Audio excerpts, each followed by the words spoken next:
Avec nous en duplex téléphonique, Christiane Lambert, la présidente de la FNSEA. Bonsoir, qu'attendez-vous? On va commencer par la grande distribution. Qu'attendez-vous de la grande distribution pour vous aider, pour aider les agriculteurs français? D'abord, nous avons demandé aux grands distributeurs de jouer le jeu, c'est-à-dire d'être solidaires et d'être patriotes. Il y avait dans la grande distribution, jusqu'à très récemment, beaucoup de produits étrangers qui viennent, comme l'a dit cette jeune femme, concurrencer les produits français à des prix beaucoup plus bas. J'ai appelé dimanche matin tous les grands distributeurs et je leur ai dit « on a besoin que vous jouiez le jeu vraiment ». Tous se sont engagés à mettre des produits français, des fraises, des asperges, des radis, des salades. Et pour beaucoup d'entre eux, j'ai pu vérifier qu'ils avaient commencé à le faire. Mais il faut le faire avec des volumes importants et puis il faut aussi que les Français soient au rendez-vous. Les Français qui ont rempli leur placard de pâtes, de farine, de sucre, de plats préparés, il faut qu'ils reviennent vers les produits frais, les fraises, les asperges, les produits laitiers, bref, tous ces produits qui arrivent maintenant parce que la nature redémarre et tous ces produits sont là. Si on veut sauver ces producteurs, l'ensemble des producteurs de ces fruits-là et légumes-là, il faut qu'on sauve ces produits français. Et ça nous permettra de prendre peut-être moins de kilos, parce que c'est une des problématiques du confinement, Roger Ruat. Faut qu'on fasse certainement. Ouais. Hein, on est d'accord. Les marchés ouverts, la fermeture de ces marchés, forcément, c'est un coup dur pour vous. Oui, c'est un coup dur parce que ce sont des marchés très importants pour les producteurs qui vendent en direct, pour les charcutiers, les traiteurs, les bouchers, les fromagers, et aussi pour les clients. La clientèle de centre-ville n'a pas toujours de véhicule pour se déplacer, pour aller faire ses courses en dehors, vers les super ou les hypermarchés. Et donc, je trouve que la décision est brutale, d'autant que nous avons préparé un guide de bonnes pratiques pour le déroulement des marchés, pour faire en sorte que les étals soient à 3 mètres les uns des autres, que les clients respectent en matérialisant sur le sol et avec des objets les distances nécessaires.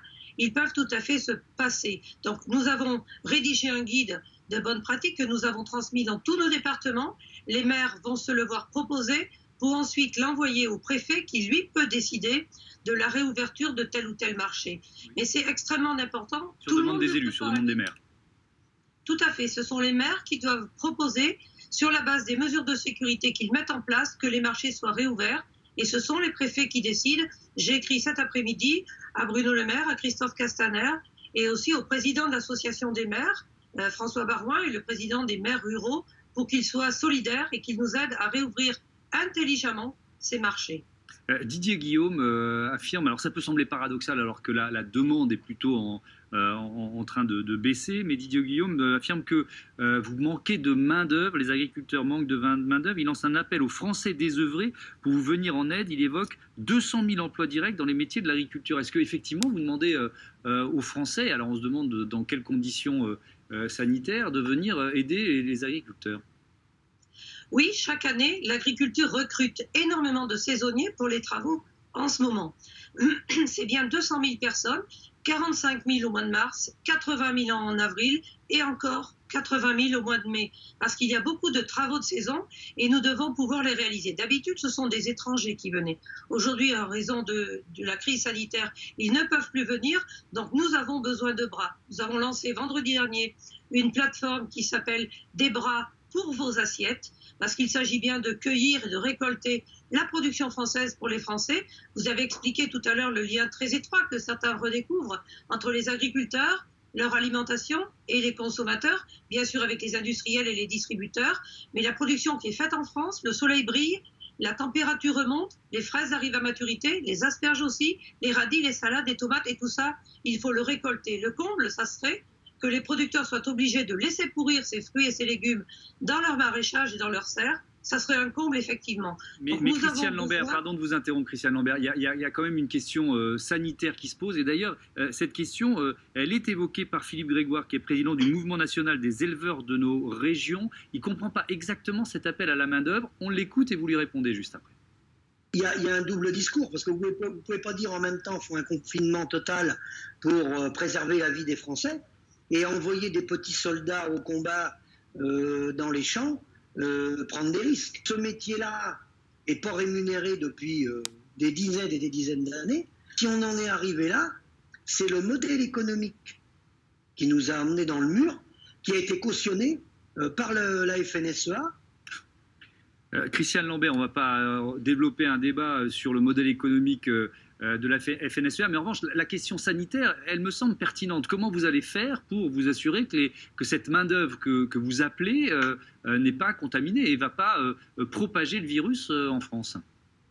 Bien sûr, les conditions de sécurité doivent être respectées. Moi, je ne fais pas de polémique, l'heure n'est pas à ça.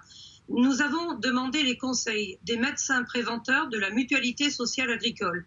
Des fiches sont réalisées pour faire travailler les personnes en toute sécurité dans nos exploitations. C'est déjà le cas aujourd'hui.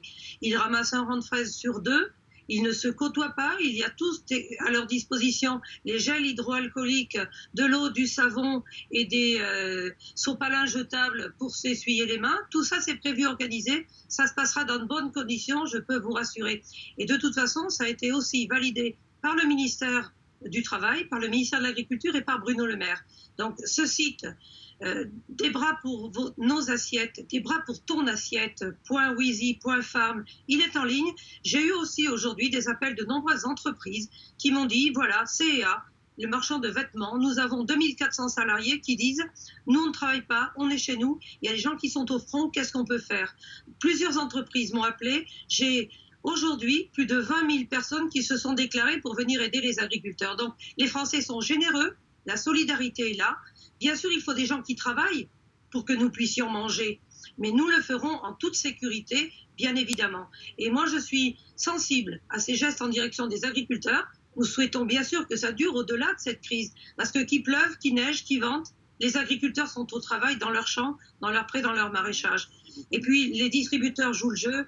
Bien sûr, nous voulons réouvrir le marché.